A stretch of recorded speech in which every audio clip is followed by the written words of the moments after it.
दोस्तों, हिंदू धर्म में अन्य एकादशियों की तरह आमल की एकादशी की अत्यंत महिमा है। फाल्गुन माह के शुक्ल पक्ष में जो पुष्य नक्षत्र में एकादशी आती है उसे आमल की एकादशी कहते हैं। अमाल की एकादशी का व्रत हर साल फाल्गुन मास की शुक्ल पक्ष की एकादशी तिथि के दिन रखा जाता है। इस दिन आंवला की पूजा की जाती है। ऐसी मान्यता है कि आंवला के पेड़ में भगवान विष्णु का वास होता है। भगवान विष्णु ने ही आंवला के पेड़ को जन्म दिया था। आंवला को मोक्ष का प्रतीक माना जाता है। आमल की एकादशी को आंवला एकदाशी के नाम से भी जाना जाता है। इस दिन श्री हरि और आंवला की पूजा करने से साधक को मोक्ष की प्राप्ति होती है। इसके साथ ही इस व्रत को करने से साधक को धन समृद्धि भी प्राप्त होती है। आमल की एकादशी का व्रत बहुत ही श्रेष्ठ है। आमल की का मतलब है आंवला। आवनला के प्रत्येक शाख में भगवान का वास होता है। आवनला को शास्त्रों में उसी प्रकार श्रेष्ठ स्थान प्राप्त है जैसा नदियों में गंगा को प्राप्त है और देवों में भगवान विष्णु को। विष्णु जी ने जब सृष्टि की रचना के लिए ब्रह्मा को जन्म दिया, उसी समय उन्होंने आंवले के वृक्ष को भी जन्म दिया। भगवान विष्णु ने कहा है, जो प्राणी स्वर्ग और मोक्ष प्राप्ति की कामना रखते हैं उनके लिए फाल्गुन शुक्ल पक्ष में जो पुष्य नक्षत्र में एकादशी का व्रत अवश्य करना चाहिए। इस दिन लोग भगवान विष्णु का आराधना कर उपवास करते हैं और आवनले के वृक्ष की पूजा करते हैं। भारत में आवनले के पेड़ को आमल की भी कहा जाता है। भगवान विष्णु के इस पेड़ में वास करने से यह बहुत ही शुभ और पूजनीय माना जाता है। आमल की एकादशी का व्रत करने से समस्त देवी देवताओं का आशीर्वाद प्राप्त होने के साथ भगवान विष्णु की कृपा सदैव बनी रहती है। ऐसे में आइए जानते हैं कब है अमाल की एकादशी और क्यों मनाया जाता है ये पर्व। हिंदू पंचांग के अनुसार दूसरे त्योहारों की तुलना में आमल की एकादशी के दिन का सबसे अधिक महत्व होता है। होली के लोकप्रिय त्योहार की शुरुआत भी आमल की एकादशी को मानी जाती है।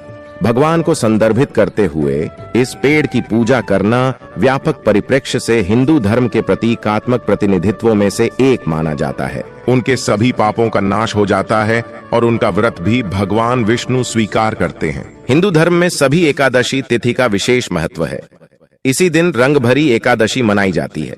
यही एक ऐसा एकादशी है जिसमें भगवान विष्णु के साथ साथ भगवान शिव और पार्वती की पूजा की जाती है। अब ऐसे में आमल की एकादशी के दिन क्या खाना चाहिए और क्या नहीं खाना चाहिए, इसके बारे में विस्तार से जानते हैं। आमल की एकादशी के दिन आंवले से बनी चीजें खाना चाहिए।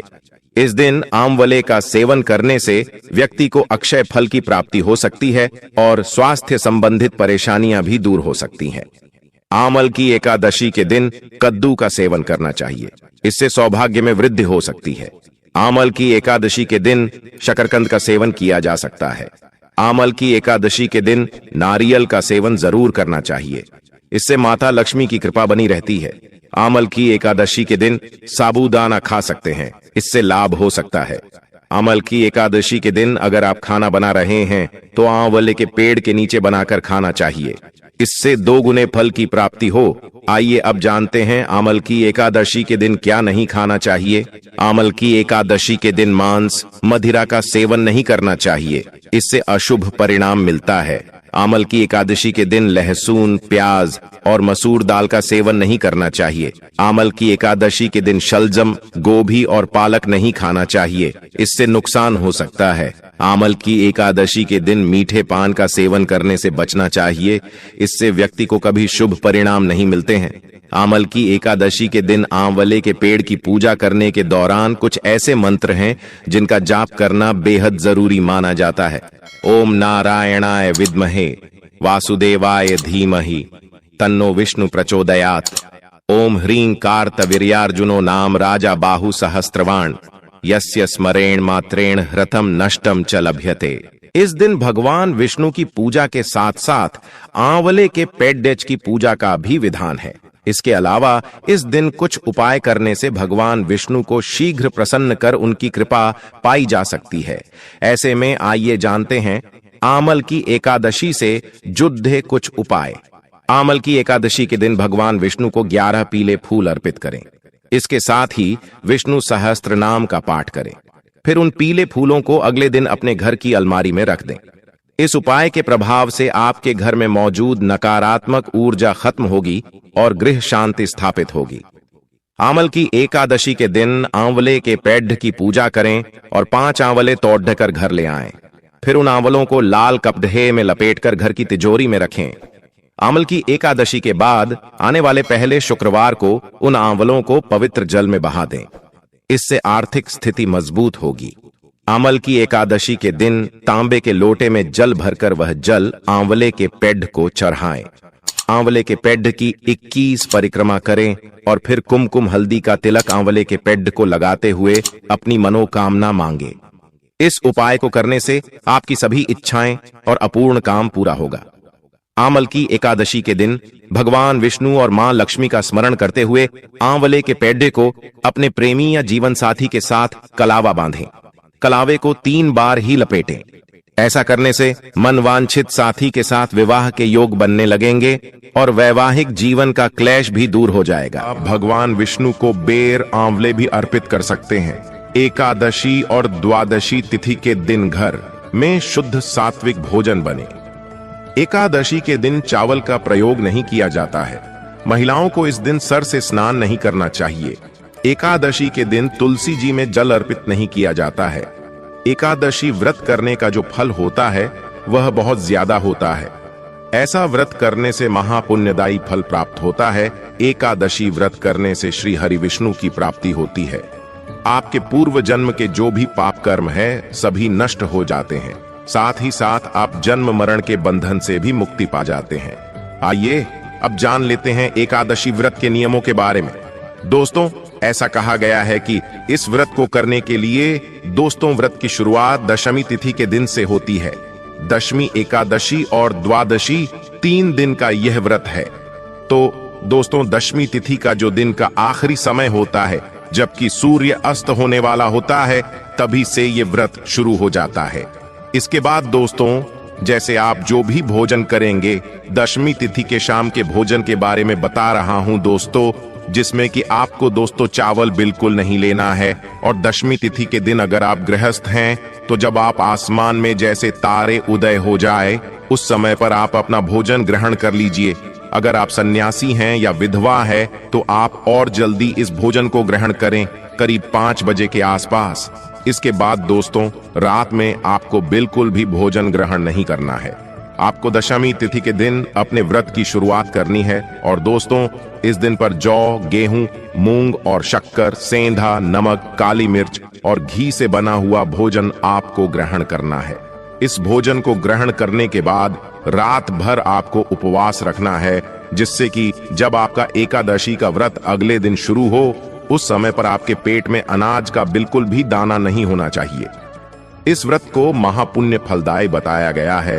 व्रत के नियम थोड़े से कठोर हैं। ऐसा कहा जाता है दोस्तों, अगर आप एकादशी का व्रत निर्जला रखते हैं तो आपको कई गुना उसका फल प्राप्त होता है। अगर आप दोस्तों निर्जला उपवास नहीं रख सकते तो फलाहार करके उपवास रखते हैं, यानी फल जिसमें कि दोस्तों बताया गया है आम, केला, अंगूर, बादाम, पिस्ता, इन्हें अमृतदायी फल बताया गया है। इन फलों को खाकर आप इस उपवास को रख सकते हैं। एक समय दोस्तों, शाम के समय आप नमकीन फलाहार भी कर सकते हैं। अगर आपका शरीर साथ नहीं देता, जिसमें कि आप सिंघाड़े के आटे की पूरी आलू के साथ बना सकते हैं। जो भी सिंपल फलाहार है वह करिए समा का चावल और मूंगफली मत खाइएगा, ये मैं खाने के लिए मना कर रहा हूँ। आलू वगैरह खाकर उपवास को करिए जब एकादशी का व्रत हो जाए। शाम के बाद अगले दिन द्वादशी के दिन जब आप सुबह जागते हैं, उसके बाद नहा धोकर भगवान का पूजन करिएगा। और आप इस दिन पर ब्राह्मण भोज करा सकते हैं तो ब्राह्मण भोज जरूर कराइए। नहीं करा सकते तो आप उनके खाने पीने का जो कच्चा सामान है, जिसे कि सीधा बोलते हैं, वह ब्राह्मणों को जरूर दीजिए। और मान्यताओं के अनुसार हरिवासर के समय व्रत नहीं खोला जाता है। हमेशा हरिवासर का समय बीतने के बाद और सूर्योदय के बाद ही व्रत खोलना चाहिए। दोस्तों, अगर आपके पास उस समय पर कोई भी भोजन नहीं है तो आप केवल पानी या जल पीकर इस व्रत का पारण भी कर सकते हैं। दोस्तों, ऐसे ही रविवार के दिन भी तुलसी में जल नहीं देना चाहिए। इस दिन भी ऐसा कहा जाता है कि तुलसी निर्जला व्रत रखती हैं, इसलिए उनको आज के दिन जल नहीं देना चाहिए और चंद्र ग्रहण, सूर्य ग्रहण के समय भी तुलसी को स्पर्श नहीं करना चाहिए। तुलसी में जल नहीं देना चाहिए। कुछ विशेष तिथियां हैं, जैसे रविवार, एकादशी, अमावस्या, पूर्णिमा, संक्रांति, सूर्य उदय से पहले और सूर्यास्त के बाद। इन सभी दिनों में तुलसी के पत्ते नहीं तोड़े जाते हैं और बिना नहाए भी तुलसी का पत्ता नहीं तोड़ना चाहिए। तो ऐसे में कोई भी शुभ दिन और अच्छा सा समय देखकर आप तुलसी के पत्ते पहले ही तोड़कर रख लें। इस बात का हमें विशेष ध्यान रखना चाहिए। एकादशी और द्वादशी तिथि के दिन घर में शुद्ध सात्विक भोजन बने। एकादशी के दिन चावल का प्रयोग नहीं किया जाता है। महिलाओं को इस दिन सर से स्नान नहीं करना चाहिए। एकादशी के दिन तुलसी जी में जल अर्पित नहीं किया जाता है। इस दिन जो भी इच्छा मन में लेकर उपवास करते हैं, उनकी समस्त मनोकामनाएं पूर्ण होती हैं। हिंदू मान्यता अनुसार देवी लक्ष्मी को धन की देवी माना जाता है। आमल की एकादशी के दिन व्रत करने से देवी लक्ष्मी उनकी हर मनोकामनाएं पूर्ण करती हैं। इसके अलावा यह माना जाता है कि भगवान कृष्ण, जो कि भगवान विष्णु का अवतार थे, अपनी प्रेमिका राधा के साथ आवनले के पेड़ के पास मिलने जाया करते थे। इस वजह से इस दिन की महत्वता और बढ़ जाती है। जो भी आंवला के पेड़ से प्रार्थना कर रहे होते हैं, उन लोगों के मन की हर मुराद पूरी हो जाती है। आंवला का पेड़ औषधीय परिप्रेक्ष्य से सबसे महत्वपूर्ण है। यह स्वास्थ्य लाभ भी देता है। अवनला के पेड़ से कई प्रकार की जड़ी बूटियां बनाई जाती हैं। अवनला के पेड़ का उपयोग बड़े पैमाने पर आधुनिक दवाओं के निर्माण के लिए किया जाता है, जो विटामिन सी का स्रोत होती हैं। आइए जानते हैं कब है अमाल की एकादशी। हिंदू कैलेंडर के अनुसार इस बार फाल्गुन माह के शुक्ल पक्ष की एकादशी तिथि 20 मार्च को 12:21 पर शुरू होगी। इस तिथि का समापन 21 मार्च को 2:22 पर होगा। उदया तिथि के आधार पर आमल की एकादशी का व्रत 20 मार्च दिन बुधवार को रखा जाएगा। रंग भरी एकादशी भी 20 मार्च को है। आइए जानते हैं आमल की एकादशी 2024 मुहूर्त कब है। आमल की एकादशी के दिन आप सूर्योदय के बाद से ही भगवान विष्णु की पूजा अर्चना कर सकते हैं। उस दिन सूर्योदय सुबह 6:25 पर होगा। उस दिन का ब्रह्म मुहूर्त प्रातः 4:50 से 5:47 तक है। इस बार आमल की एकादशी रवि योग में है। 20 मार्च को आमल की एकादशी वाले दिन रवि योग, सुकर्मा योग और पुष्य नक्षत्र है। उस दिन रवि योग सुबह 6:25 से शुरू होगा और यह रात 10:28 तक रहेगा। रवि योग में सभी दोष मिट जाते हैं। इसमें सूर्य का प्रभाव अधिक होता है। रवि योग के अलावा अति गंड योग सुबह से शाम 5:01 तक है। उसके बाद से सुकर्मा योग बनेगा, जो पूरी रात है और अगले दिन शाम 5:42 तक रहेगा। व्रत वाले दिन पुष्य नक्षत्र है, जो सुबह से रात 10:38 तक है। उसके बाद से अश्लेषा नक्षत्र है। आइए अब जानते हैं आमल की एकादशी 2024 पारण समय। आमल की एकादशी व्रत का पारण 21 मार्च दिन गुरुवार को किया जाएगा। उस दिन हरिवासर सुबह 8:58 पर खत्म होगा और पारण समय दोपहर 1:41 से शाम 4:07 तक है। इस समय में आपको पारण करके व्रत को पूरा करना चाहिए। आइए जानते हैं आमल की एकादशी से जुड़ी कथाएं। हिंदू मान्यता अनुसार आमल की एकादशी से जुड़ी कथा काफी प्रचलित है। एक बार मानधाता ने महर्षि वशिष्ठ जी से ऐसे व्रत की कथा सुनाने का आग्रह किया जिससे उन्हें मोक्ष की प्राप्ति हो। तब महर्षि वशिष्ठ ने उन्हें आमल की एकादशी की कहानी सुनाते हुए कहा कि एक वैदिश नाम का नगर था, जिसमें ब्राह्मण, क्षत्रिय, वैश्य और शूद्र चारों वर्ण आनंद सहित रहते थे। उस नगर में सदैव वेद ध्वनि गूंजा करती थी तथा पापी, दुराचारी तथा नास्तिक उस नगर में कोई नहीं था। उस नगर में चैतरथ नाम का चंद्रवंशी राजा राज्य करता था। वह अत्यंत विद्वान तथा धर्मी था। उस नगर में कोई भी व्यक्ति दरिद्र कंजूस नहीं था। सभी नगरवासी विष्णु भक्त थे और आबाल वृद्ध स्त्री पुरुष एकादशी का व्रत किया करते थे। एक समय फाल्गुन मास के शुक्ल पक्ष की आमल की एकादशी आई। उस दिन राजा, प्रजा तथा बाल वृद्ध सबने हर्षपूर्वक व्रत किया। राजा अपनी प्रजा के साथ मंदिर में जाकर पूर्ण कुंभ स्थापित करके धूप, दीप, नैवेद्य, पंचरत्न आदि से आंवले का पूजन करने लगे और स्तुति करने लगे। तभी वहां एक भूखा शिकारी आ गया और उसने भी बैठकर मन से कथा सुनी, जिसके कुछ दिन बाद उसकी मृत्यु हो गई।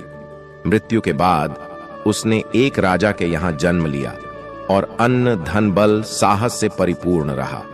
एक बार जब वो थक कर जंगल में ही विश्राम करने लगा तो जिन लोगों को उसने मारा था उनके संबंधिये उसे मारने आए। तभी वहां देवी प्रकट हुई और देवी ने उन लोगों का सर्वनाश कर दिया। जब उस राज्य की आंख खुली तो उसने पूछा, मेरी मदद किसने की? तब आकाशवाणी हुई कि यह तुम्हारे आम्ल की एकादशी करने का फल है। तुम्हारी रक्षा स्वयं भगवान विष्णु ने की है। तभी से इस व्रत को किया जाने लगा। इस व्रत के करने से समस्त पाप नष्ट हो जाते हैं। इस व्रत का फल 1000 गोदान के फल के बराबर होता है। आमल की एकादशी के व्रत की पूजन विधि। आमल की एकादशी का व्रत अपने आप में बहुत फलदायी होता है। आमल की का व्रत करने के पहले दिन व्रती को दशमी की रात्रि में एकादशी व्रत के साथ भगवान विष्णु का ध्यान करते हुए सोना चाहिए, जिसके बाद अगले दिन यानी आमल की एकादशी के दिन सुबह स्नान करके भगवान विष्णु की प्रतिमा के समक्ष हाथ में तिल, कुश, मुद्रा और जल लेकर संकल्प करें कि मैं भगवान विष्णु की प्रसन्नता एवं मोक्ष की कामना से आमल की एकादशी का व्रत रखती हूं। मेरा यह व्रत सफलतापूर्वक पूरा हो, इसके लिए श्रीहरि मुझे अपनी शरण में रखें। तत्पश्चात भगवान विष्णु का ध्यान कर मंत्र का उच्चारण करना चाहिए। भगवान की पूजा के पश्चात पूजन सामग्री लेकर आंवले के वृक्ष की पूजा करनी चाहिए। सबसे पहले वृक्ष के चारों ओर की भूमि को साफ करें और उसे गाय के गोबर से पवित्र करें। पेड़ की जड़ में एक वेदी बनाकर उस पर कलश स्थापित करें। इस कलश में देवताओं, तीर्थों एवं सागर को आमंत्रित करें। कलश में सुगंधी और पंचरत्न रखें। इसके ऊपर पंच पल्लव रखें, फिर दीप जलाकर रखें। कलश पर श्रीखंड चंदन का लेप करना और वस्त्र पहनाना चाहिए। अंत में कलश के ऊपर श्री विष्णु के छठे अवतार परशुराम की मूर्ति स्थापित करें और विधिवत रूप से परशुराम जी की पूजा करें। रात्रि में भगवत कथा व भजन कीर्तन करते हुए प्रभु का स्मरण करें। द्वादशी के दिन सुबह ब्राह्मण को भोजन करवाकर दक्षिणा दें। साथ ही परशुराम की मूर्ति सहित कलश ब्राह्मण को भेंट करना चाहिए। इन क्रियाओं के पश्चात उपवास खोलकर अन्न जल ग्रहण करना चाहिए। दोस्तों, उम्मीद करता हूं अब आपको किसी प्रकार को भी कोई कंफ्यूजन नहीं होगा।